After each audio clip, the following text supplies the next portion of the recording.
If this book exists, you're in the wrong universe. Monday, August 22nd, 2:02 p.m. Vanilla gumballs. Collected. 8. Me. We were all in John's kitchen. The three of us had exchanged text messages explaining what had happened while we were apart.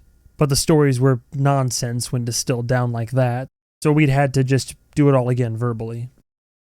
I said, I'm starting to think Kofir isn't a very good cop.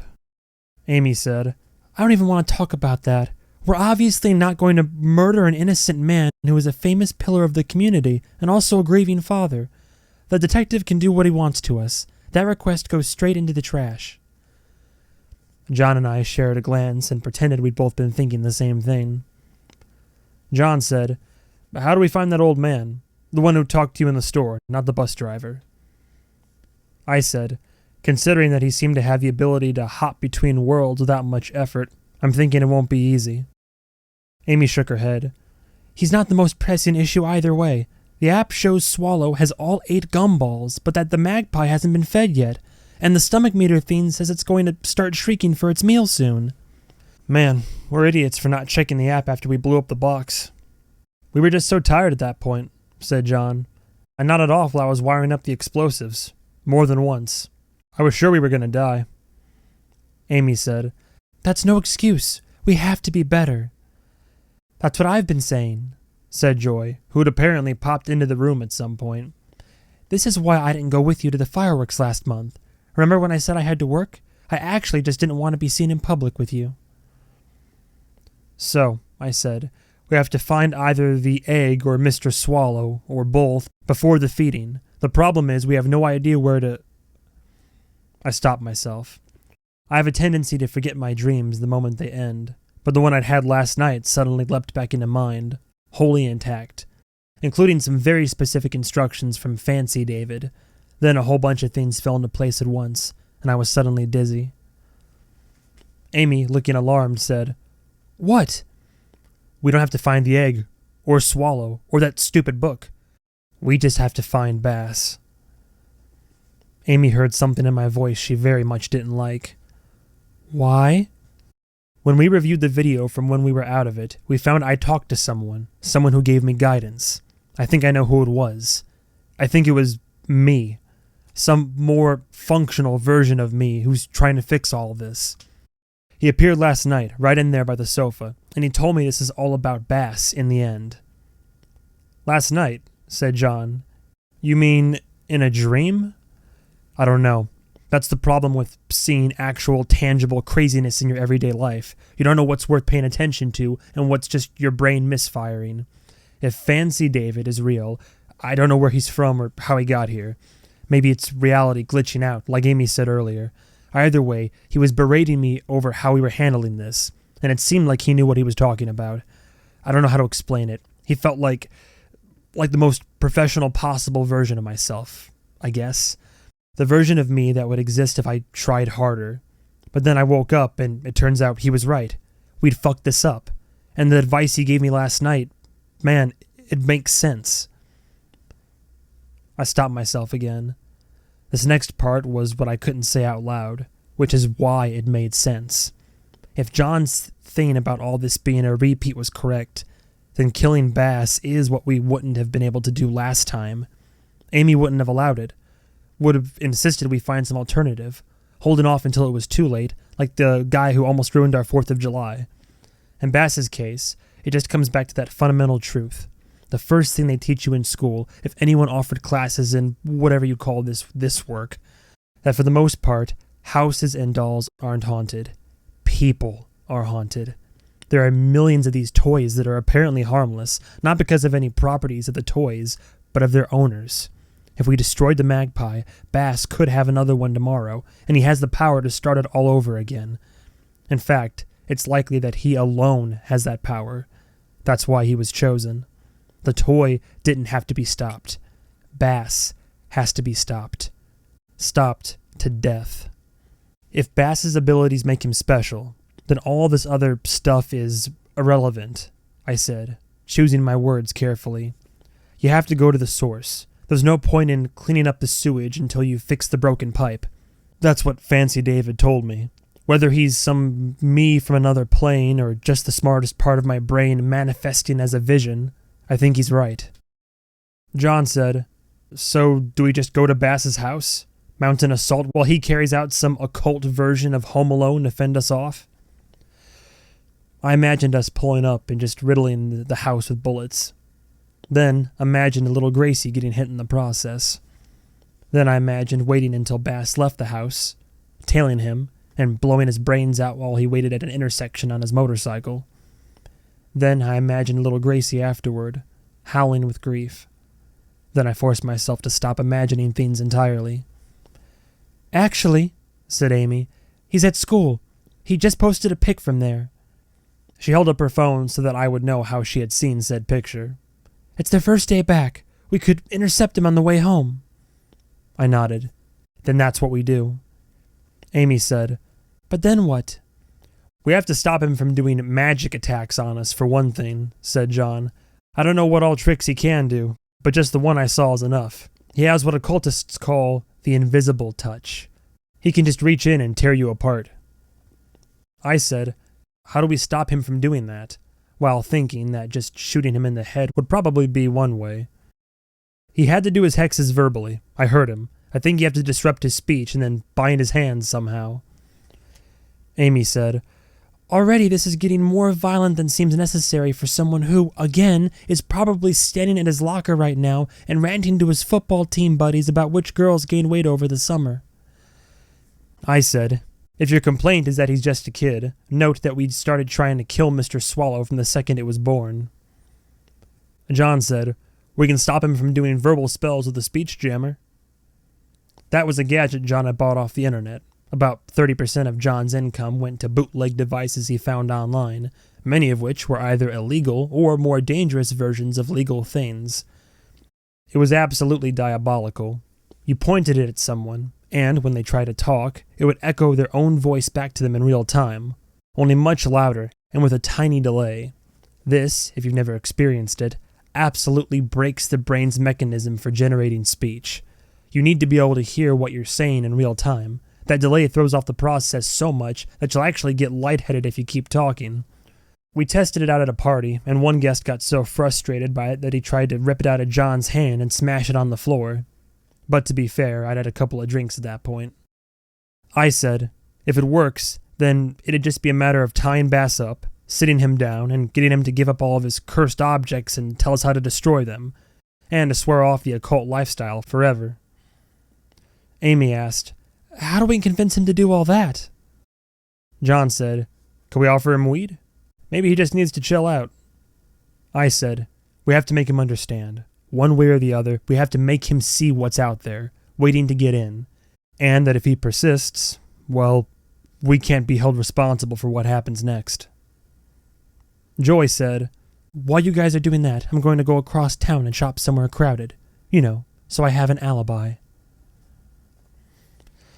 An hour later, I sat behind the wheel of my sticky Impala, a block down from the undisclosed high school. The bell would ring at any minute. The day was hotter than Ghost Rider's curling iron. John's van was parked a block down the street, since if we were going to stop Bass anywhere short of his parents' driveway, we'd have to box him in en route, which meant 2 vehicles. We had a designated location in mind, a somewhat secluded spot near a row of abandoned houses that he'd definitely pass if he took the shortest and most convenient route home. If he detoured to get gas or something, we'd have to play it by ear. I mean, sure, this town still bore the scars of our previous attempts to play things by ear, but you can't get better without practice. The high school was, to be fair, a nice building, or rather it had been, back when it had been built nearly 100 years ago. All ornate concrete pillars and archways framing a body of red brick. That original building, however, was flanked on each side by 2 startlingly mismatched wings of glass and painted cinder block that had been bolted on in the 1980s, back when the city was actually growing and they quickly needed more classroom space. The sign on the front lawn welcomed students to the first day of the fall semester. The words high school were missing the I and S. Christ, I could smell the floor polish in the hallways. The rooms that for some reason always stank like Elmer's glue. I'm not saying I have bad memories of high school. but I will say that I actively avoided driving past it whenever possible, as if the faculty might rush out and drag me back in, insisting I'm still 4 credits short. The final bell rang, meaning kids would soon begin oozing out of the main entrance. Amy said, "Oh. What? I had a dream." Just now? Were you asleep? No, last night, but it just came back to me, like my brain had suppressed it until this moment. Did it contain useful information? If so, you need to spill it fast. I don't know. In the dream, I had kids. 2 of them. Boy and a girl. I was searching for someone. Maybe you. I don't know. But we were being chased by shadows. Then I lost the girl, and just as they were about to catch up with us, I woke up. It would obviously be very hypocritical of me to say it was just a dream, so I'm going to instead ask you what you think it means. Was it the future? Or something? I don't know. Everyone was dirty and starving. I had this sick feeling in the dream, and I think it was just hunger. Extreme hunger. But then I remembered that starving version of John you saw in the parking lot. Maybe he's who you were looking for. Maybe that's why you couldn't find him in the dream. Maybe he was here, eating out of the dumpster. Amy thought for a moment, then said, I don't know what to make of that. Here he comes. Bass emerged with a group of guys who seemed more like his football friends than his wizard buddies. I bet they never attended the same parties. I started the Impala, then watched Bass head to the parking lot and straddle his motorcycle. He pulled out of the exit right in front of us, swerving around the line of cars waiting to leave. I saw John pull out down the street, a couple of vehicles in front of Bass. I let one car out and then lurched forward, cutting the next one off before it could get between us. Amy said, When you said you were visited by some other version of yourself last night, there's some part of it you're not sharing. I can tell. I shook my head. Amy, I don't know anything for sure, but I have a strong feeling that before this is over, we may have to do something that we don't. A disembodied tongue licked my ear. Ah, the fuck! I lost control of every one of my limbs. I hit the steering wheel with a knee, and the Impala swerved left, across the oncoming lane, landing in a grassy ditch and jolting us to a halt. Amy was yelling frantic instructions I couldn't hear. I thrashed around with my hands and slapped something moist and toothy, but then I felt it jump away and lost track of it. It's in here! I shrieked. Get out! Get out! Amy flung open her door and jumped onto the street. I heard tires screeching, and a car swerved to miss her. Where? She yelled, scanning her own body for a wad of several eyeballs, oblivious to the fact that she'd almost gotten run down just now. Where did it go? I tried to throw open my door, but we were tilted into the ditch, and it was blocked by the grass. I crawled across the passenger seat and joined Amy in the road, both of us breathing heavily, looking frantically in every direction, seeing nothing. Amy turned toward some students who were approaching the scene of the after-school excitement. Stay back! There's gas! It could catch fire! One of the kids said, Is that the eyeball-stealing monster? I said, Yes, back off! But Bass said it has all it needs, said another kid. Jesus Christ, just get back. It could be going for some bonus eyes. You don't know. We're the experts. A girl said, You're clearly... Oh my god, you're clearly... I don't know what the voice to do. A girl said, You're clearly not. And I suddenly wondered if the swallow's true evil intention was to just put me back in high school again. I was about to tell the girl that her hair looked stupid when a vehicle pulled up right behind us, presumably some helpful person making sure we were all right, or perhaps another student eager to taunt us for our inability to stay on the road. We both ran toward it to ward off the driver, then realized it was the silver BMW SUV owned and driven by Regina Galvatron. Amy waved her arms wildly. Go! Keep driving! There's a tiny monster here! Instead of doing that, Regina pulled over, rolled down the window, and said, What? Trying to catch my breath, I said, There's a little creature that made us run off the road. It's made of tongues and teeth, or to you, it's made of human eyeballs. Don't take our word for it. Ask anybody. I need to talk to you. Dalton came home this morning and... Oh my god! Regina howled in a way that suggested she'd just seen a clump of eye-twitching human eyeballs crawl in her window and amble across her lap. She flung open the door of the SUV and jumped out, landing on her knees in the middle of the street. She scrambled to her feet and slammed the door closed, then peered inside the vehicle. The window was still rolled down, so the little creature not only wasn't sealed up in there, but Regina had her face right where it could leap onto it if it wanted to. Amy yelled, "Get away!" Regina did not take much convincing. She backed away until she was standing on the opposite shoulder, across from where the Impala had landed. Cars were creeping between us, parents and teenagers peering out of the windows as they passed, either hoping for a glimpse of a monster or thinking they'd run across some grown-ups having some juicy domestic drama in public.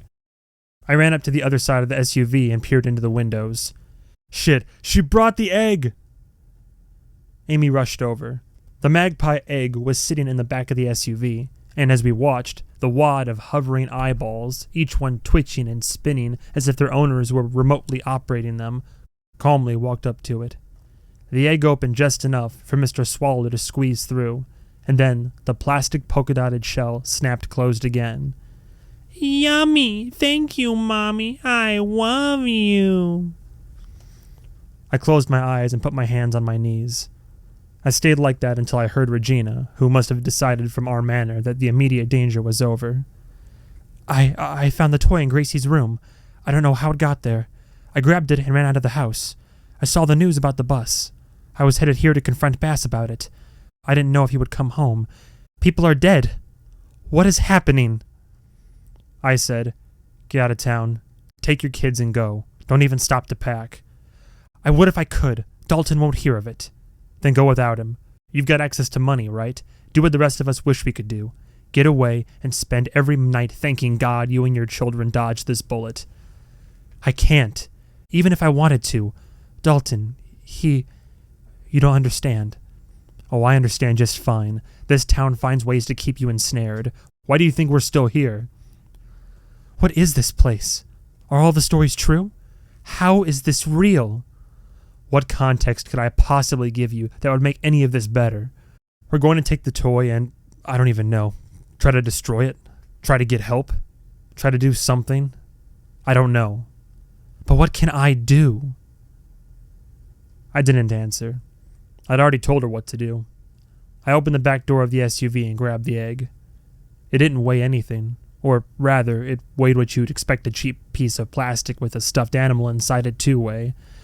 If we pried it open, I suspected we'd find nothing unusual. I also suspected we'd never actually get it open, even with a whole construction site's worth of equipment. Amy said, "Tell Dalton that if he insists on staying here, we can't guarantee the safety of anyone.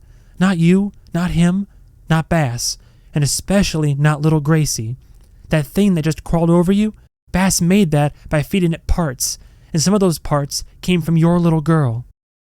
Regina clenched her jaw and, in a trembling voice, said, "Dalton would kill Bass if he knew that." I didn't hear what Amy said in response. I walked away and inspected the front end of the Impala. The bumper had dug itself into the dirt a bit, and the front license plate had come off, but otherwise it seemed fine. Whatever Amy said to Regina had convinced her to drive off, so I got behind the wheel and, after just 20 minutes of slapstick failure, managed to get the car out of the ditch.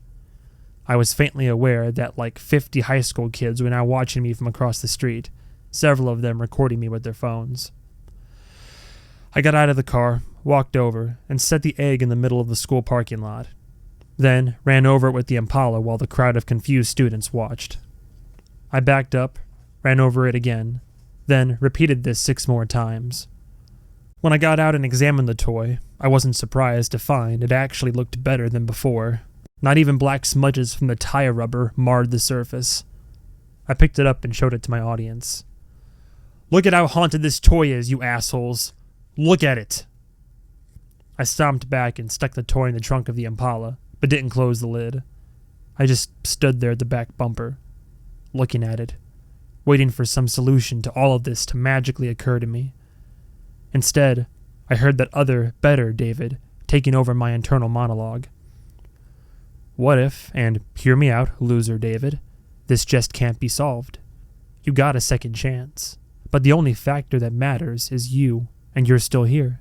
Even if you had a 3rd or 4th or 5th try, you're still a fuck-up." Amy joined me at the rear of the car, her phone already in hand. "The app didn't even wait for us to feed it the gumballs. It just reset itself when the eyeballs came home." I guess somebody should text John and let him know not to keep pursuing Bass. He knows. He's pulling up right now. See? We should move. We're blocking the way for the people who are still trying to leave. I'm almost afraid to ask. But what's Magpie want for the next meal again? 3 gingerbread men. What would that be? I don't know. Like just 3 whole people? She studied her screen. Maybe. The picture of the cookies, they're kind of flat, and their eyes and mouths are just black. Is it possible it's not the whole person, but just their... Oh, God. John pulled into the parking lot and hopped out of the van. A teenage girl yelled that he had left his coffee on his roof. What happened? He asked. Bass turned down a side street. I think he saw you. Is that the... I said, yes, and Mr. Swallow just crawled into it. I slammed the trunk lid. Do we think Bass is going home? If so, I say we just go confront him there, right now. If the dad gets in the way, we'll just do whatever we have to do. Well, we don't need to do anything. We've got the egg, right? That doesn't matter. I know that now. Let's go. If he's not there, we'll find out where he is. We'll stay on it until we do. I'm all the way sick of this shit. Amy, with sudden urgency, said, Oh, I missed a message while all of this was happening. Guess who it is? You're not going to believe it. Seriously, you won't. John got a serious look and said, Molly? I said, whatever it is, it can wait. No, said Amy. He specifically said we shouldn't do anything else until we talk to him. Who? Because considering the situation, there's exactly one person on Earth who'd make me just drop everything.